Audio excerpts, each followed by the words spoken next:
नमस्कार, मैं हूं आपके साथ हिमानी नथानी और आप देखना शुरू कर चुके हैं हॉट टॉपिक विद हिमानी, जिसमें आज मैं एक मानवता को शर्मसार कर देने वाले मामले की यहां पर आपसे बात कर रही हूं।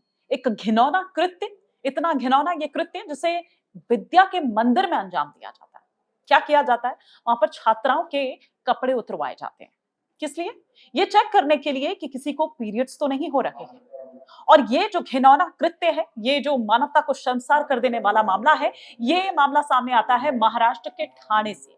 एक प्राइवेट स्कूल जहां पर 5वीं से लेकर 10वीं कक्षा तक की जितनी भी छात्राएं थी, उनको बुलाया जाता है, उनको ये कहा जाता है कि आप अपने कपड़े उतरवाइए और अपने कपड़े उतारने के बाद चेक किया जाता है कि कहीं उनको पीरियड्स तो नहीं हो रहे हैं। ये मामला सामने कब आता है? ये मामला सामने तब आता है जब ये बच्चियां अपने पेरेंट्स को घर पर जाकर बताती हैं कि आज स्कूल में इस तरह का वाकया सामने आया है। आज स्कूल में इस तरह से उनको प्रताड़ित किया गया है, मानवता को शर्मसार किया गया है।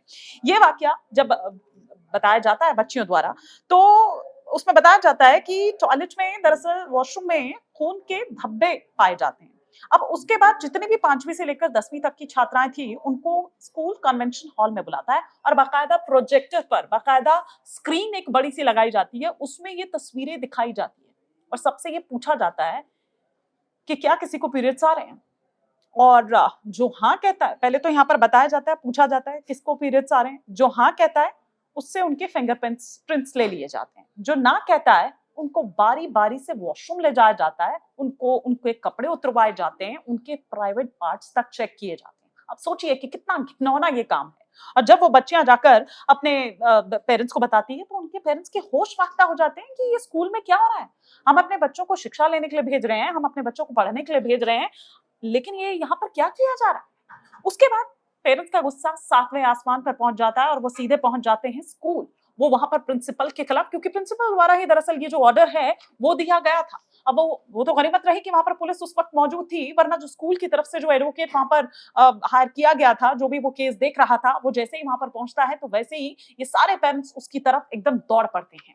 गुस्सा उनमें था, गुस्सा तो खैर था ही, लेकिन वो रोष उस वक्त और ज्यादा बढ़ जाता है जब वो अपने सामने देखते हैं कि स्कूल का स्कूल को दरअसल स्कूल की तरफ से जो एडवोकेट है, यानी कि स्कूल का पक्ष रखने के लिए जो एडवोकेट है, उसको वहां पर पीटने के लिए पहुंच जाते हैं। बने मत रहे कि पुलिस वहां पर थी, लेकिन हाँ, ये है कि मामला दर्ज कर लिया गया है, क्योंकि पेरेंट्स की ओर से बहुत ज्यादा इस पर वो गुस्सा जताया गया, नाराजगी जताई गई, प्रिंसिपल को गिरफ्तार करने की मांग की गई। प्रिंसिपल समेत एक स्टाफ जो है, जिसने इस कृत्य को अंजाम दिया, उसको गिरफ्तार कर लिया गया है। अब कड़ा एक्शन लेने की यहाँ पर बात कर रही है जो पुलिस है, लेकिन आप सोचिए कि हम किस समाज में जी रहे हैं। ये किस तरह की बातें हैं जो हो रही हैं। हालांकि पीरियड लीव को लेकर या पीरियड्स को लेकर ये कोई आज पहली बार चर्चा नहीं हो रही है, ये कोई बहस नहीं हो रही है। पहले मैं एक यूनिसेफ की रिपोर्ट आपको बताती हूँ, उसके बाद मैं बताऊंगी कि दरअसल किस तरह से ये बहस इस पर हो रही है और हमारी पूर्व केंद्रीय मंत्री ने इसको लेकर क्या कुछ कहा था, या सिर्फ वो ही नहीं बल्कि उनके बयान पर फिर उसके बाद किस तरह की प्रतिक्रियाएं सामने आई थी। पहले मैं बात करती हूँ यूनिसेफ की रिपोर्ट की। 2019 में दरअसल एक सर्वे किया जाता है। उस सर्वे में यह पाया जाता है कि देश में हर साल 2.3 करोड़ जो लड़कियां हैं, वो पीरियड शुरू होते ही स्कूल ड्रॉप कर देती हैं। ड्रॉप आउट इतना ज्यादा है, क्यों? क्योंकि स्कूल में उनको वो एनवायरनमेंट नहीं मिल पाता है, वो तमाम चीजें मुहैया नहीं कराई जाती हैं वहां पर। इसके अलावा यही वजह है कि हर साल 10 करोड़ लड़कियां जिनकी शादी कच्ची उम्र में ही कर दी जाती है, और छोड़िए बल्कि इस उम्र में ही करीब 54% लड़कियां ऐसी हैं जो एनेमिक होती हैं। इसके अलावा इनमें छोटे शहर और जो गांव में रहने वाली लड़कियां हैं, उनकी संख्या सबसे ज्यादा है। तो आप समझ लीजिए कि कितना ड्रॉप आउट यहाँ पर और किस तरह की स्थिति आज भी हम और आप 2025 ये चल रहा है और हम और आप इस पर डिस्कस कर रहे हैं, हम और आप ऐसे कुकृत्य पर यहाँ पर डिस्कस कर रहे हैं। अब पिछले साल ही अगर मैं बात करूं तो मिनिस्ट्री ऑफ एजुकेशन जो है, इसके तहत आने वाला जो डिपार्टमेंट है, department of school education and literacy, उसने बोर्ड एग्जाम के दौरान स्कूल के लिए एक एडवाइजरी जारी की कि अगर किसी छात्रा को पीरियड्स हो रहे हैं, अगर वो मासिक धर्म से है, तो फिर स्कूल में क्या कुछ जो व्यवस्था है वो होनी चाहिए। ना केवल इतना, अगर बोर्ड एग्जाम चल रहे हैं तो एग्जाम रूम में या एग्जाम सेंटर में किस तरह की जो तमाम चीजें हैं वो होनी चाहिए। 10th और 12th की मैं बात करूं, वो बोर्ड एग्जाम के दौरान जिन गर्ल्स स्टूडेंट्स को भी पीरियड्स हों, उनके लिए फ्री सैनिटरी नैपकिन रखे जाने चाहिए, ये यहाँ पर कहा गया। एग्जाम के दौरान अगर जरूरत पड़ रही है, उनको ऐसा लग रहा है, क्योंकि वो उन लड़कियों ने बताया कि उनको बहुत पेन होता है, या किस तरह से वो किस ट्रॉमा से उस वक्त या किस पेन से वो उस वक्त गुजर रही होती हैं, अगर उनको ब्रेक उस वक्त चाहिए तो उनको ब्रेक दिया जाना चाहिए। ना केवल इतना बल्कि एग्जाम सेंटर में जो रेस्ट रूम है और बाकी और तमाम व्यवस्था है वो भी की जानी चाहिए। किन किन स्कूल्स में दरअसल ये जो लागू करने की बात कही गई उसमें तमाम जो पूरे सभी सीबीएसई स्कूल्स हैं उसमें तो कही गई। इसके अलावा केवीएस की अगर मैं बात करूं यानी कि केंद्रीय विद्यालय जो स्कूल्स हैं वो, इसके अलावा नवोदय स्कूल की अगर बात करूं तो वहां पर ये कहा गया कि हर जगह ये जो एडवाइजरी जारी की जा रही है ये फॉलो होनी चाहिए और स्ट्रिक्टली फॉलो होनी चाहिए। देखिए जहां तक भारत की मैं बात करूं, भारत और दुनिया की भी मैं बात करूंगी, भारत की लेकिन अगर स्पेशली मैं पहले बात करूं तो ऐसा कोई कानून नहीं, ऐसी कोई नीति नहीं है और इस पर सदियों से चली आ रही है ये बहस।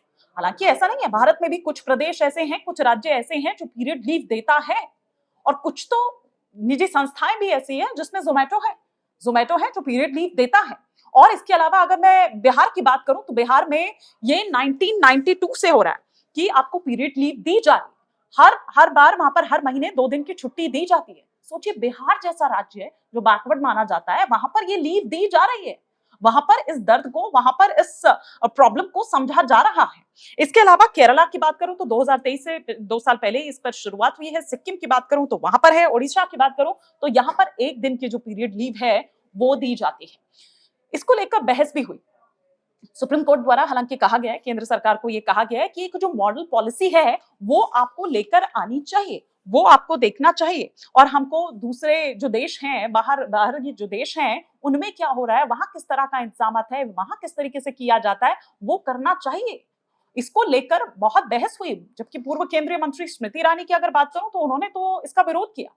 कुछ इसके विरोध में है, कुछ इसके पक्ष में है कि पीरियड लीव होनी चाहिए, नहीं होनी चाहिए। लेकिन पूर्व केंद्रीय मंत्री स्मृति ईरानी की अगर बात करूं तो उनके द्वारा ये कहा गया था कि ये कोई बीमारी नहीं है, छुट्टी किस लिए चाहिए भाई, ये कोई बीमारी नहीं है, ना ही ये कोई विकलांगता है, ये उन्होंने कहा। अब ये अलग बात है कि उनके इस बयान को हर किसी ने अपनी तरह से इंटरप्रेट किया, अपनी तरह से लिया, तमाम तरह की जो प्रतिक्रियाएं हैं वो उनके इस बयान को लेकर आई थी। लेकिन बहस ये जोरों पर है। उसके बाद ही आप ये देखिए कि सुप्रीम कोर्ट द्वारा इस पर ये कहा गया कि भाई एक मॉडल पॉलिसी आप लेकर आइए, आप इसको देखिए। इसके अलावा अगर मैं अन्य देशों की बात करूं तो इंडोनेशिया में ऐसा है। इंडोनेशिया में हर महीने 2 दिन की छुट्टी दी जाती है लड़कियों को, जो भी नौकरी पेशा है या जो भी स्कूल हो, कॉलेज हो। इसके अलावा दक्षिण कोरिया की अगर बात की जाऊं तो वहां पर 1 दिन का ये प्रावधान है कि 1 दिन महीने में आपको छुट्टी मिलेगी पीरियड लीव बतौर। ताइवान की बात करूं तो ताइवान में ये 3 दिन आपको मिलती है। और अगर स्पेन की बात करूं तो साल में 3 से 4 दिन वो पीरियड लीव जो है, जब आपको ज्यादा तकलीफ फील हो रही है, जब आपको लग रहा है कि आज आप बहुत लो फील कर रहे हैं, बहुत वीकनेस आपको हो रही है, बहुत पेन आपको हो रहा है, या जो भी आपको प्रॉब्लम हो रही है, आप नहीं है इस लायक कि आप जा पा रहे हैं अपने अगर बात करें हम कार्यालय में या फिर अपने स्कूल में या फिर अपने कॉलेज में, तो फिर आप ये कर सकते हैं। तो ये है। लेकिन भारत में भी इसको लेकर ये बहस है। अब ये देखना होगा कि यहाँ पर किस तरीके से आगे बढ़ा जाता है, क्या आगे बढ़ा जाता है। लेकिन बिहार, सिक्किम, केरल, उड़ीसा जैसे राज्य हैं जहां पर पीरियड लीव दी जाती है। फिलहाल के लिए इतना ही।